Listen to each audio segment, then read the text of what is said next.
nahmaduhu wa nusalli wa nusallimu ala rasulil karim amma ba'du. Qala Allah ta'ala fil Qur'anil karim. A'udzu billahi minasyaitonir rajim. Bismillahirrahmanirrahim. Innama ya'muru masajidallahi man amana billahi wal yawmil akhir. Wa qala Nabi sallallahu alaihi wasallam, man alifal masjid alifahullah. Wa qala Nabi wa qala idon basyail mas'aina fi dulami ilal masajid binuritami yaumal qiyamah. Atau qala Rasulullah. Hadirin rahimakumullah, bersyukur pada Allah Subhanahu wa taala yang telah memberikan begitu banyak nikmat kepada kita, dari nikmat yang terkecil hingga yang terbesar. Nikmat yang terkecil adalah kebendaan, harta benda. Ini nikmat yang paling kecil.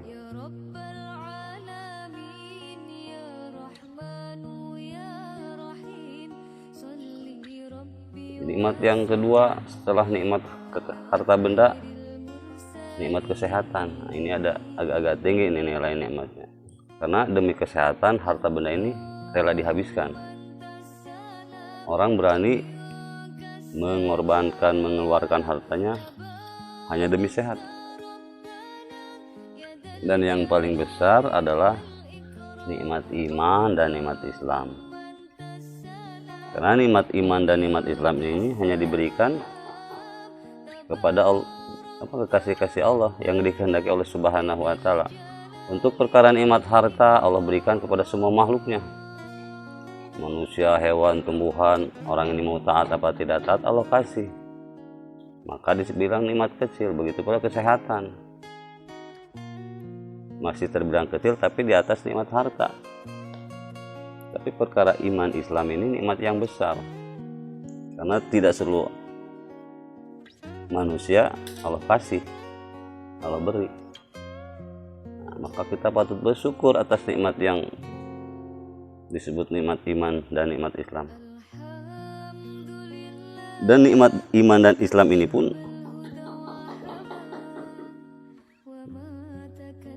tidak semuanya Allah kasih gitu. Walaupun orang Islam yang mengamalkan Islam pun mungkin baru sekian persen aja gitu kan. Nah, maka begitu pula perkara iman. Dan hadirnya mulia Allah Subhanahu wa taala, alhamdulillah kita sekarang berada di tempat yang paling mulia di hadapan Allah Subhanahu wa taala. Walaupun di empernya gitu, tapi ini tempat-tempat yang paling mulia dimuliakan Allah Subhanahu wa taala. Sehingga Nabi sabdakan tempat yang paling dicintai oleh Allah Ta'ala itulah masjid. Tempat yang paling dicintai oleh Allah Subhanahu wa taala masjid. Maka kita patut bersyukur. Hakikatnya kita duduk di sini didudukan oleh Subhanahu wa taala. Bukan apa istilahnya kekuatan kita. Karena kita ini makhluk la haula wala quwata illa billah, tidak berdaya. Duduknya kita didudukan, adanya pun kita diadakan, melangkahnya pun kita ke sini dilangkahkan oleh Subhanahu wa taala. Jangankan untuk melangkahkan kaki ke sini gitu ya, untuk mengedipkan mata pun kita butuh pertolongan Allah Subhanahu wa taala. Maka patut kita bersyukur. Hadirin, insya Allah kita akan bermudakaroh lah ya, ngobrol. Kalau ngaji mah harus sama ustadz. Kita bermudakaroh bagaimana keutamaan masjid. Sebagaimana tadi dalam pembukaan, innama ya'muru masajidallahi man amana billahi wal yawmil akhir. Sesungguhnya orang yang memakmurkan masjid Allah ini orang yang beriman kepada Allah dan hari akhir. Nah, jadi salah satu ciri kita beriman kepada Allah Subhanahu wa taala yaitu maunya memakmurkan masjid-masjid Allah, menghidupkan masjid-masjid Allah Subhanahu wa taala. Karena hadirin, masjid ini merupakan tempat turunnya hidayah, turunnya rahmat di masjid. Allah menurunkan rahmatnya Allah Subhanahu wa taala pertama diturunkan di Masjidil Mukarramah Madinah, lalu disebar ke masjid-masjid di seluruh alam, seluruh negeri. Maka kalau ingin rahmat, maka perbanyaklah kita duduk di masjid. Dan masjid ini merupakan sentral terpancarnya hidayah ke seluruh alam. Sebagaimana dulu Nabi Shallallahu Alaihi Wasallam ketika pertama hijrah ke Madinah, yang pertama dibuat oleh Rasulullah SAW adalah masjid. Setelah membuat masjid, maka menawarkan pada sahabat untuk menghidupkan amal masjid, meminta kesiapan sahabat, siapa yang siap sekian jam, siapa yang siap, sehingga ada yang siap full 24 jam di masjid, yaitu ahli-ahli supah yang ulama tulis dalam kitabnya sekitar 101 orang kalau nggak salah, itu sahabat yang ahli supah itu. Beliau ini tinggal di Masjid Nabawi itu. Jadi yang pertama ditakajakan atau ditawarkan kesiapan kepada sahabat untuk menghidupkan masjid, menghidupkan amalan masjid.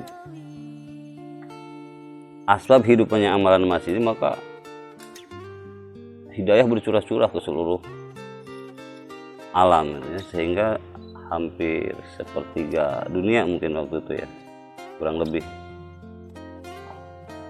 Islam manusia itu meluk Islam. Ya diawali dengan menghidupkan masjid, diawali dengan meluangkan waktu untuk masjid itu, yaitu para sahabat radhiyallahu anhum ajma'in.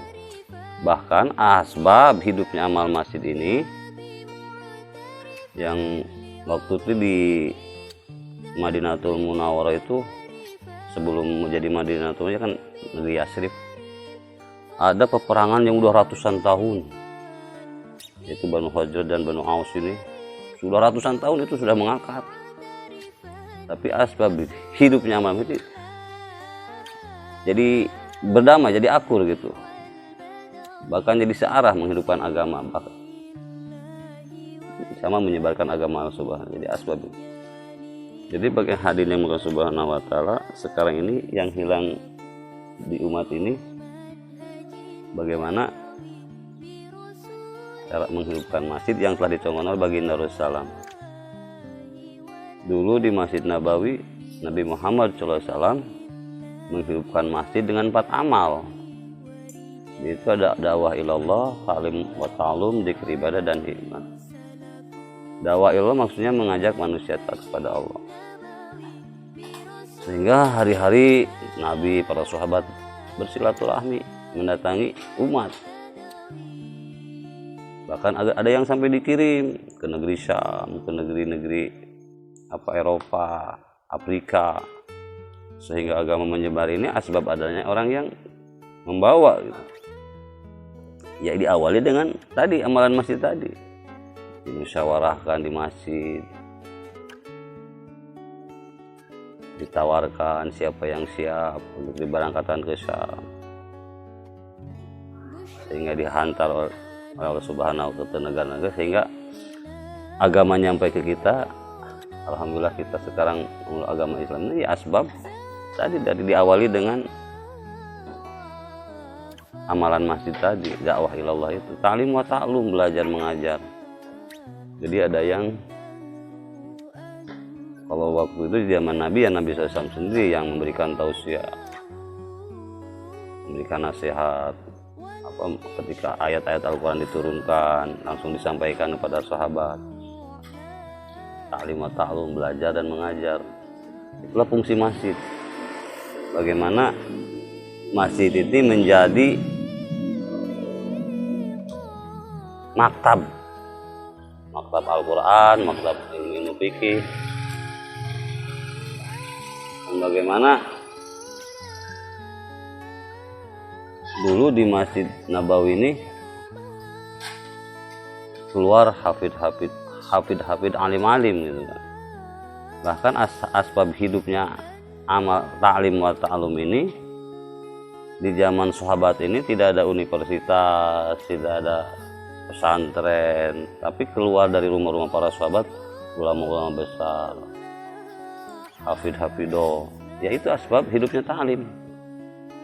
Jadi ketika Nabi bisa menyampaikan ta'lim, menyampaikan tasfiyah, maka sahabat ini dibawa ke rumah, disampaikan kepada anak istrinya. Nah, maka terbentuk ta'lim. Dan yang ketiga adalah zikir ibadah. Bagaimana masjid ini hidup zikir ibadah.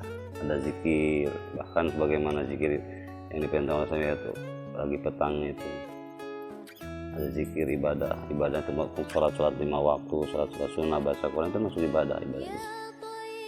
Dan yang keempat adalah khidmat, pelayanan.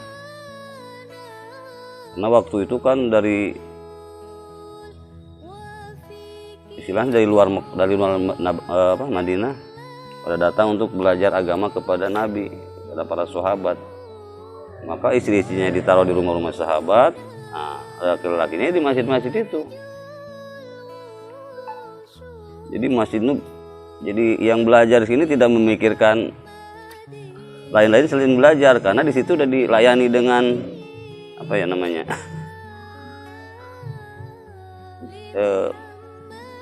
istilahnya bab keperluan lah, bab makan minumnya udah disediain. Jadi ada khidmat. Jadi bagaimana masjid ini melayani umat gitu, keperluan-keperluan umat. Itu di zaman Nabi Muhammad SAW. Maka insya Allah dan pasti ketika sekarang kita belajar menghidupkan lagi masjid, amal masjid seperti dulu Nabi Muhammad SAW menghidupkan amal masjid, hidayah kan akan tersebar. Dulu Al-Quran ini banyak Al-Quran berjalan, jadi para sahabat itu sudah pengamal-pengamal Al-Quran, pengamal Al-Quran, jadi Al-Quran berjalan. Ya karena hari-hari yang dipegang oleh Nabi Muhammad SAW, dan tadi itu diawali dengan duduk di dalam amal masjid, bareng-bareng menghidupkan amal masjid. Sekarang kita jauh dari amal Al-Quran, kita sudah Masya Allah. Karena yaitu sekarang Al-Quran hanya tinggal tulisan, bahkan agama Islam pun cuma tinggal nama gitu. Kuantitas banyak Islam sekarang dibanding dulu, tapi apa namanya tersisihkan, terinjak-injak. Karena apa? Karena ya tadi pengamalan agamanya tidak seperti dulu gitu. Kenapa amalan agama tidak seperti dulu? Karena dulu para sahabat ya bermujahadah gitu. Agama hidup, wujud gitu dalam diri sahabat.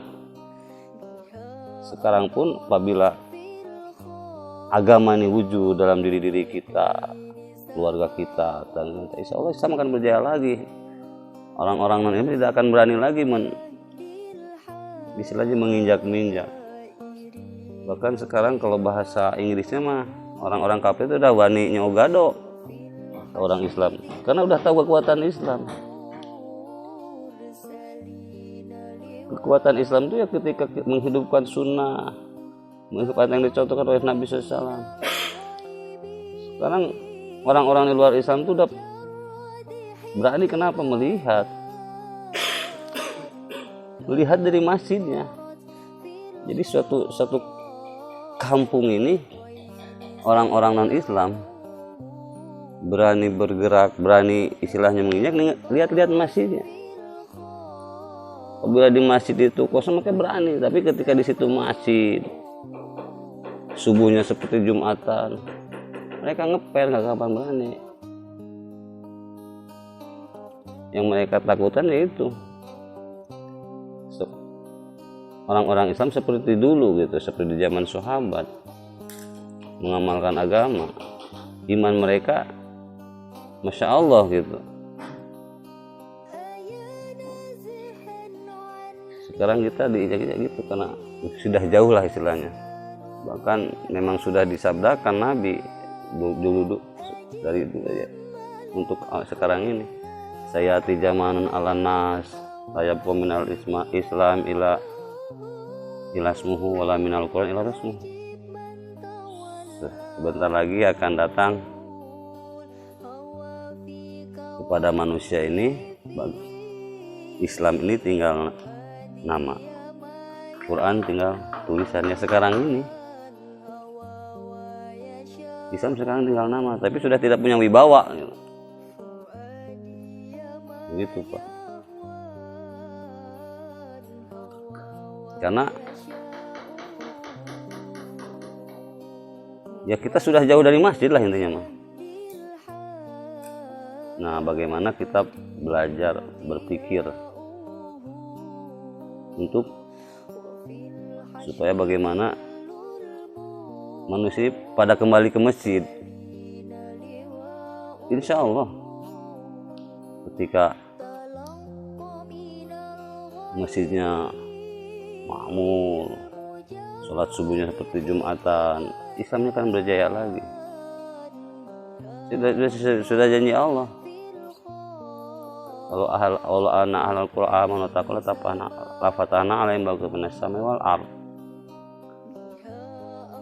Seandainya suatu kampung ini beriman dan bertakwa kepada Allah, maka akan dibukakan keberkahan, diturunkan keberkahan dari langit dan dikeluarkan dari bumi. Itu janji Allah yang mustahil bohongnya gitu. Sekarang orang Islam menjadi budak-budak dunia ya karena tadi lupa apa istilahnya,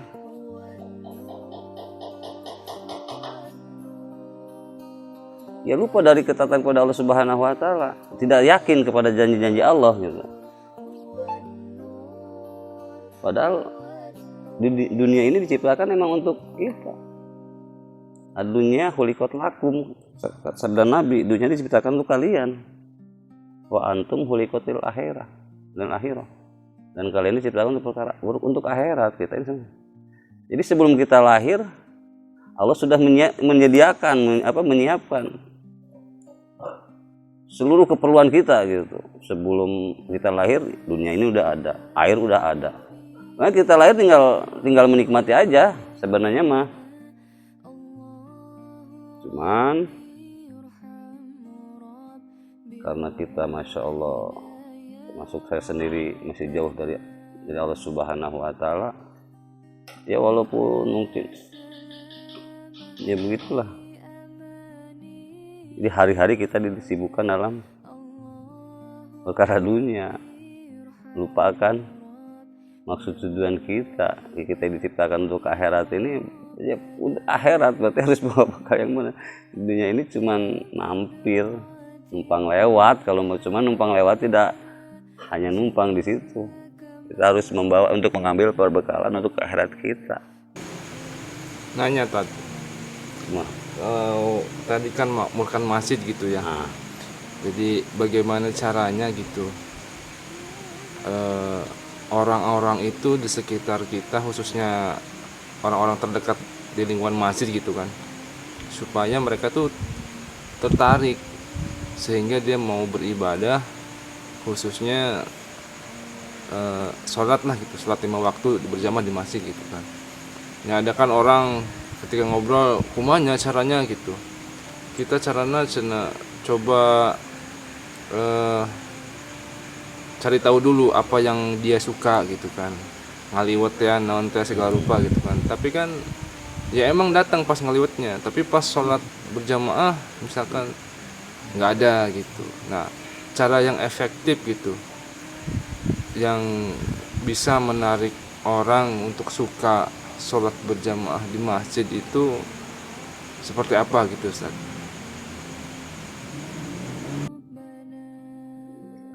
Kalau cara efektif ya alam ya, cuman kalau melihat cara Nabi ini kan, kita belajar dari, karena yang menghidupkan nama Nabi diawali dengan nama Nabi. Ya tadi dengan menghidupkan dakwah Allah. Maksud menghidupkan dakwah Allah itu bersilaturahmi. Jadi kita sekarang udah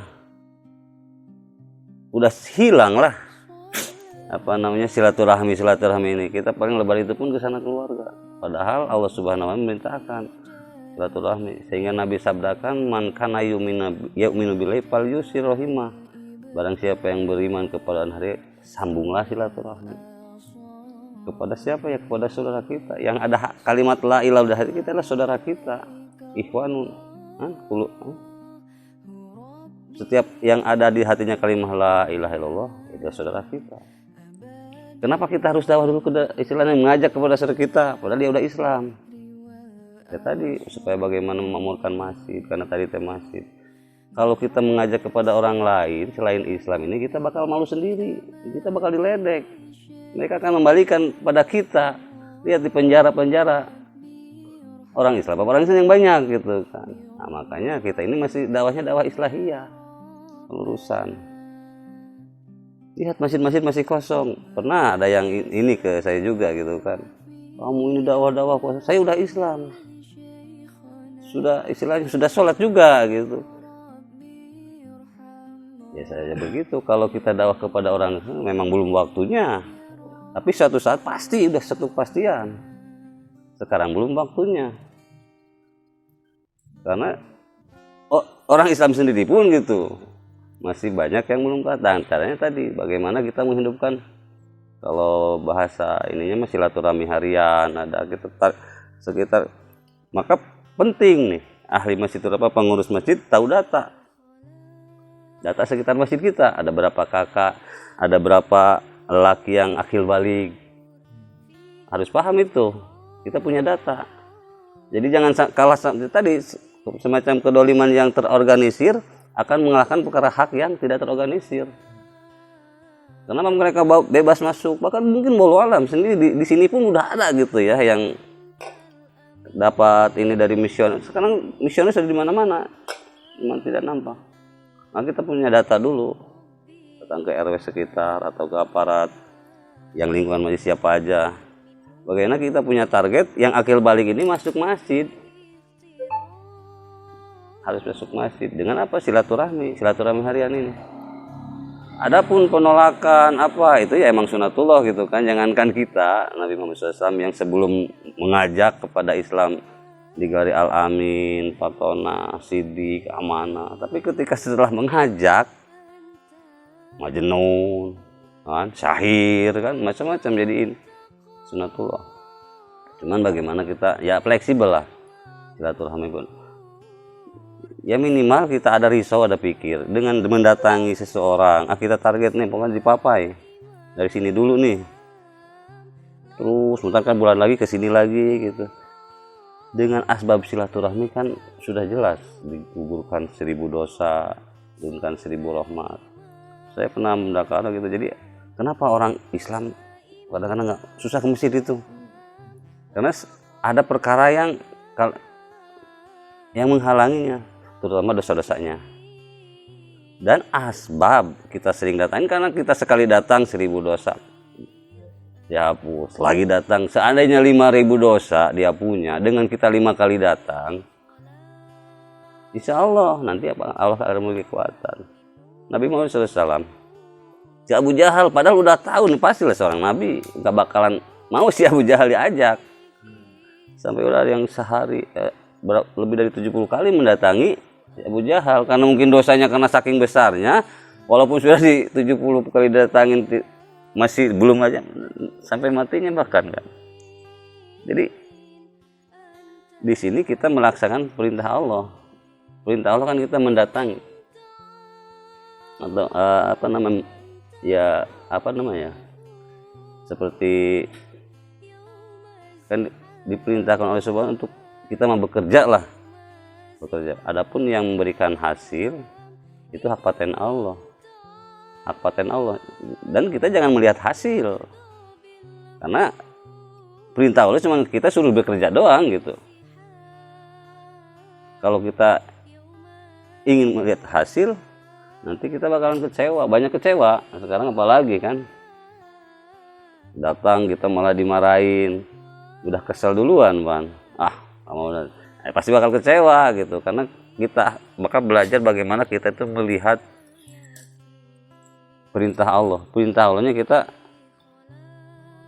datangin aja gitu kan, sebagaimana silaturahmi, ajak aja. Nabi Nabi Nuh ya, Nabi Nuh alaihissalam dakwah 950 tahun, cuma dapat jamaah di taskilan kurang lebih berapa ya, 83 nya kurang lebih. Berarti kalau dikalkulasikan per 10 tahun atau per satu orang gitu. Dan itu bukan hanya sekali mendatangi, pasti datang lagi gitu. Nah, hasilnya mah tugas kiai, tugas ulama lain, tugas umat Nabi, tugas orang. Jadi orang teh boga, manusia diciptakan Allah teh boga tugas jeung kewajiban kita. Sholat 5 waktu itu sudah kewajiban. Puasa, haji kalau mampu, zakat sudah nyampe nisab. Itu non. Sholat, haji, puasa itu kewajiban. Tugas kita ya sebagaimana tugas Nabi, ya, kita mengaku umat Nabi, cinta Nabi. Semua Nabi punya tugas. Apa tugas Nabi? Mengajak manusia taat kepada Allah. Kenapa ditibakan kepada kita? Karena Allah tidak akan menghantarkan lagi Nabi, walaupun sedunia maksiat semuanya pada Allah Subhanahu wa Ta'ala, seperti bagaimana seperti zaman-zaman dulu ketika nabinya tidak ada, manusia pada maksiat semua, Allah hantar lagi Nabi. Sekarang mah Allah tidak akan hantar Nabi karena Nabi sudah ditentukan Nabi Muhammad SAW. Tapi tugasnya, tanggung jawab kita sebagai umatnya, sehingga Allah firmankan dalam Al-Quran, kuntum khairu ummatin ukhrijat. Jadi kita tuh umat terbaik dikeluarkan linnas untuk manusia, mengajak kepada kebaikan dan mencegah kemungkaran. Jadi gitu hadirin. Jadi intinya mah bagaimana kita belajar, diawali dengan meluangkan waktu kita untuk masjid. Jadi masjid ini tidak akan tidak akan hidup tanpa ada yang meluangkan waktu untuk masjid. Minimal 2,5% dari umur kita sehari semalam 24 jam lah. Taruhlah 2,5% kita niat wakafkan. Berikan waktu kita yang 2,5% itu untuk masjid. Untuk menghidupkan amal masjid tadi. Dan termasuk 4 amal masjid tadi ini bisa hidup dengan 5 amal maqami. Yang pertama, di masjidnya ada musyawarah harian. Musyawarah ini juga termasuk perintah Allah, sehingga Allah menurunkan surat Asy-Syu'ara itu bagaimana supaya musyawarah setiap dalam masalah kita bermusyawarah. Nah, dimusyawarahkan apa? Siapa yang akan didatangi gitu kan? Dimusyawarahkan bagusnya. Jadi dari musyawarah ini berkah gitu. Terus siapa petugas kalau muadzin nanti lohor asar, karena kan pokoknya dimusyawarahkan lah tentang masjid. Harusnya musyawarah itu tiap hari, jangan ketika kita mau muludan aja kadang musyawarah, mau rajaban baru musyawarah gitu. Harusnya hidup harian. Bahkan di rumah pun begitu. Ada musyawarah harian. Jadi bagaimana di rumah pun membawa amalan masjid ke dalam rumah. Seperti di masjid ada dakwah ilallah, di rumah pun kita dakwah sama anak istri kita. Maksud dakwah ini bukan ceramah, kali kan ceramah lah istilahnya, tabligh, menyampaikan. Kalau dakwah itu mengajak. Jadi siapapun bisa, anak kita pun bisa gitu. Pak, ke masjid itu udah dakwah. Mudah gitu, perkara yang mudah dakwah. Dakwah yang mengajak, Pak ke masjid, Pak sholat. Anak kecil pun bisa gitu. Apalagi kita yang udah dewasa. Termasuk pada istri kita, tanggung jawab kita. Terus di masjid ada taklim wa ta'alum, di rumah pun ada, hidupkan taklim wa ta'alum. Kalau dulu di zaman Nabi, sahabat setelah mendengarkan tausiah dari Nabi SAW langsung menyampaikan. Pada anak istrinya pulang tuh. Karena kita mah sekarang jarangnya pengajian, maka minimal kalau ada yang bisa Riyadhus Shalihin. Kalau bab fikih emang harus kita harus khusus itu belajar khusus kok. Jadi jangan sembarangan berani menyampaikan kalau bukan ahlinya, kalau bab fikih pada orang yang setelah benar-benar mempelajari gitu, istilahnya kepada ustadz. Kalau padilah mah keuntungan boleh, nggak apa-apa. Man sholalillahi arba'ina yauman fi jamaatin yuktabatul ula kutiba lahu baru'atun minan nar wa baru'atun minan nifaq. Barang siapa yang sholat berjamaah secara ikhlas selama 4 waktu tidak tertinggal takbiratul ula, maka akan Allah diberi 2 kebebasan, bebas dari api neraka dan bebas dari sifat munafik. Jadi itu kan fadilah kok. Jadi diiming-iming lah. Sampaikan kepada anak kita yang udah laki-laki gitu, yang laki-laki, supaya ada semangat istilah penyama. Tapi kalau bab kita harus khusus gitu kan. Kalau bab masail, kalau walaupun kita ingin menyampaikan kepada anak kita bertanya dulu sama ustadz. Apalagi bab wanita nih, kita sebagai suami perlu paham, perlu belajar pada ustadz. Keperluan wanita, pesanan wanita, bab haid yang kayak gitu, kita harus mau belajar, bertanya. Bab adus, bab wudu yang gitu, bertanya dulu kepada ustadz, nanti baru disampaikan kepada istri-istri kita. Jadi kita tanggung jawab kita, anak istri kita. Gimana tadi teh? Lupa deh, dengan tuh. Musyawarah. Terus ada taklim. Jadi awal dengan musyawarah, taklim minimal dalam 5 waktu itu ada 1 waktu itu ada taklim. Karena taklim ini pun hukumnya kan fardu, wajib gitu. Wajib tolabul faridatun ala kulli musliman muslimat, bahkan minal mahni ilal lahdi.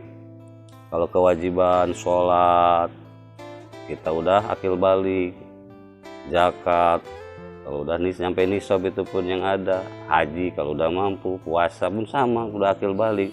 Tapi kewajiban tolabul itu minal mahdi ilal lahdi, dari mulai ayunan sampai masuk liang lahat kewajibannya.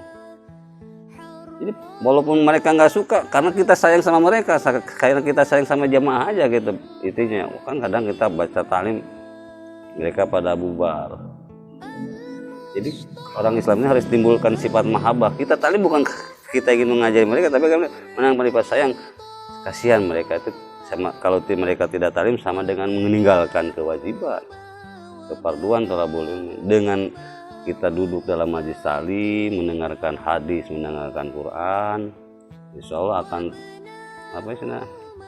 tertunai cupar lah kalau bahasa Malaysia nama cupar kewajiban tolabul ilmi ya. So sama di rumah pun gitu sama anak istri kita nggak bisa ininya ya. Ada kan sekarang banyak kitab-kitab yang latennya gitu kan, bisa dulu tuh nasihin ya solihin bab fadilah. Tapi ya kalau fikih walaupun memang banyak yang terjemah, tapi kita jangan sembarangan menyampaikan. Kita harus tadi bertanya dulu, walaupun ada banyak terjemah fikih, tapi fikih itu kadang-kadang perlu pemahaman yang ekstra gitu, yang jadi kadang-kadang apa yang tercantum di situ gitu maknanya ini tuh bertanya dulu sebelum disampaikan kepada anak istri kita. Kalau bab fikih, kalau bab fadilah sampaikan, karena hati kita ini akan ada titik hitam ketika kita sehari tidak mendengarkan hadis, tidak mendengarkan Quran, maka akan ada titik hitam. Hitam dosa ada kan, ketika melaksanakan dosa ada titik. Begitu pula kita tidak mendengarkan hadis dan Quran sehari akan ada titik. Semakin lama semakin menutup hati kita, menjadi hati kita keras. Kenapa kita susah taat kepada Allah? Karena hati kita ini sudah mengeras. Kenapa keras ya tadi? Karena jarang mendengarkan hadis, jarang mendengar Quran, jangan mengenal tausiah. Maka penting duduk dengan para ulama, bersilaturahmi kepada ulama. Penting. Bagaimana kita mendengarkan nasihat-nasihat. Yang ketiga yaitu zikir ibadah. Alhamdulillah. Umat. Bagaimana apalagi setelah subuh asar ini kan tidak ada sholat ba'diyah ganti dengan zikir pagi petang. Apalagi yang punya ijazah seperti Thariqah, Naqsabandiyah, Tijaniyah, istiah, lebih afdal lagi, lebih mantap lagi. Kalau yang belum, minimal yang belum punya ijazah. Ini sebagaimana yang dicontohkan Nabi, diperintahkan kepada sahabat, minimal tasbihat 100, minimal sholawat 100, istighfar. Tasbihat tanda kita cinta kepada Allah Subhanahu wa Ta'ala. Sholawat tanda kita cinta kepada Nabi.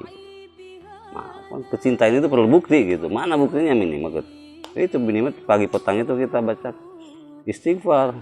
Tanda kita cinta kepada diri kita, karena kita ini memang tiap saat berlumuran dosa. Nabi SAW sendiri gitu kan, hari-hari beristighfar, bahkan ada yang menyampaikan sampai 70 kali beristighfar, ada yang sampai 100 kali istighfar. Nabi yang sudah dimasum, apalagi kita. Maka kalau bisa bahkan harus bisa lah. Kita tuh harus ada dalam sehari semalam tuh harus ada istighfar. Ya minimal tadi itu 100 itu. Dan tanda kecintaan kepada Nabi bersolawat, tasbihat, tanda kecintaan kepada Allah Subhanahu wa Ta'ala. Nah, apa tadi? Talim musyawarah, talim, terus 2,5 jam ya silaturahmi harian itu. Jadi ada dari masjid, mendatangi warga sekitar. Ya, walaupun tidak ngomong agama, kita tapi ada kerisauan dalam hati. Bagaimana dengan asbab kedatangan kita, dengan silaturahmi, Allah berikan hidayah kepada mereka. Karena yang mempunyai hidayah mah Allah Subhanahu wa Ta'ala. Syukur-syukur kalau kita bisa belajar menyampaikan, mengajak bagaimana pentingnya kita membangunkan masjid.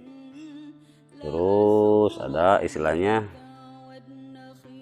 3 jaulah 1 jaulah 2, jaulah 1 jaulahnya amalan mingguan masjid nih. Jadi ada komitkan dalam seminggu ada 1 hari untuk mengundang masjid tetangga sekitar, dan nanti ada tausiah, biasanya itu pada maghrib. Ada jaulah 2, kita belajar menghidupkan masjid tetangga. Jadi jangan di sini aja, seminggu sekali kita perlu ke masjid tetangga, bantu menghidupkan juga. Jadi karena di situ masjid jamaah, masjid bukan masjid kita aja.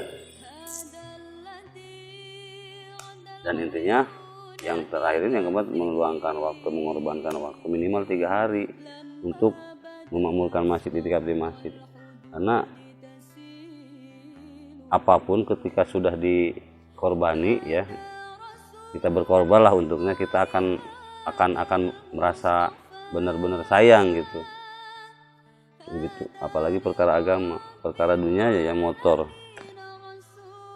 Kita pengen beli motor tuh sampai nyicil, nabung, setelah kebeli pasti kita ini bakal sayang banget sama motor, karena kita sudah berkorban gitu kan untuk mendapatkan tuh motor. Agama pun begitu. Kenapa kita sekarang perasaan kadang-kadang yang meninggalkan sholat tuh yang nggak ada perasa bersalah atau gimana? Karena tadi kita Islam warisan, bukan Islam pengorbanan. Maka untuk terjadi belajar korban untuk agama gitu. Maksudnya apa ya? Untuk supaya wujud dalam diri kita, supaya ada rasa sayang gitu kan. Sayang kalau tidak ke masjid, sayang kalau tidak berjamaah, intinya gitu. Jadi meluangkan waktu, alhamdulillah kemarin dari Lampung 4 bulan itu, ini untuk yang utamanya untuk diri kita, supaya ada rasa sayang gitu kepada amal agama gitu. Dari situ kan belajar menghidupkan sunnah, supaya bagaimana wujud gitu kehidupan Nabi tadi. Ketika sudah dikorbani, kita beruntungnya, kita akan sayang untuk meninggalkan gitu. Begitu mungkin. Yang kalau ini terlalu panjang juga, ya memang kebatasan pemahaman saya karena kurang korban. Karena agama ini, untuk perkara agama terutama ya, kalau kita korban akan tambah kepahaman. Salah korban bakal salah paham. Tidak korban merasa paling paham. Astagfirullah. Jadi sebagai Nabi Muhammad SAW, ketika Allah mayuri la yurfiyuhan hawaran yufakiyufiddin, barang siapa yang dikehendaki oleh Allah kebaikan, maka akan Allah fahamkan orang tersebut dalam perkara agama. Jadi arti paham dan ngerti itu beda.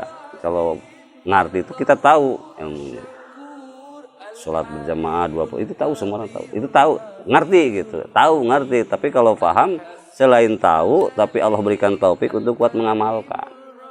Maka ya Nabi sudah daripada ilmu, barang siapa yang dikehendaki kepada sebab Allah pahamkan dalam perkara agama. Jadi dipahamkan. Dipaham itu selain ngerti, tapi Allah berikan taufik. Bukan kita yang kuat untuk mengamalkan, tapi karena Allah berikan taufik hidayah supaya kita untuk kuat mengamalkan. Seperti basyiril masyaina fi dulamil masajid binuri tamim yaumil qiyamah. Berilah kabar gembira kepada orang yang berjalan ke masjid dalam keadaan gelap gulita akan mendapatkan cahaya yang sempurna pada hari kiamat. Itu tahu gitu kan. Padilah berjalan, ulama sampai itu subuh gelap meliput. Ketika mau subuh kan gelap. Ini lupa listrik. Tahu, ngerti.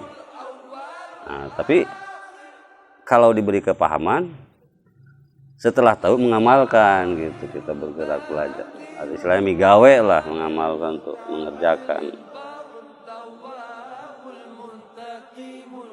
Itu wae. Alhamdulillah. Baiknya dari Allah Subhanahu wa taala, sabar agama saya.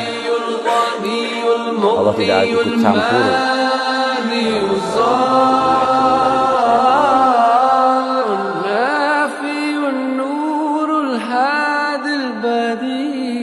الباكي والوارث الرشيد الصبور